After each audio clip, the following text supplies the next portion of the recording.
Back to the home trip தான். இன்னைக்கு 7:30க்கெல்லாம் ஊர்லேருந்து வீட்டுக்கு கிளம்பிட்டோம். வர வழியில காரைக்குடி சைடில் காஃபிக்கு ஸ்டாப் பண்ணியிருந்தோம். ஸ்டாப் பண்ணும்போது அவங்க வீட்டோட கேட் வந்து கொஞ்சம் வித்தியாசமாக இருந்ததுனால அதை கேப்சர் பண்ணினேன். அப்போ தான் எங்கள் ஹஸ்பண்ட் சொன்னாங்க, முன்னாடிலாம் இந்த மாதிரி தான் இந்த சைடில் இருக்கும் அப்படின்ட்டு. அப்புறம் வர வழியிலேயே நாங்கள் வந்து ஊருக்கு போகும்போதே பிள்ளையார்பட்டி கற்பக விநாயகர் கோவில் போகணும் அப்படின்ட்டு யோசிச்சு வச்சுருந்தோம். அதனால வரும்போது அங்க ஸ்டாப் பண்ணி ஒரு 8:45க்கெல்லாம் ரீச் ஆயிட்டோம். அங்க ஒரு 9:15 போல பூஜையெல்லாம் முடிச்சு உள்ள விட ஆரம்பிச்சிடுறாங்க. அது வரைக்கும் வெயிட் பண்ண வேண்டியது இருந்துச்சு.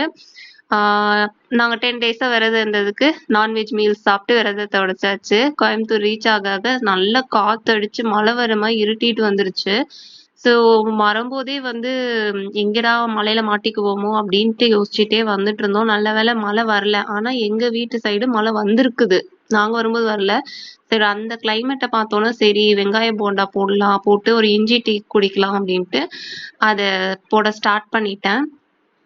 வெங்காய பக்கோடா மாதிரி போட்டு இஞ்சி டீயும் குடிச்சிட்டு நாங்கள் அப்படியே ரெஸ்ட் எடுக்க ஆரம்பிச்சிட்டோம்.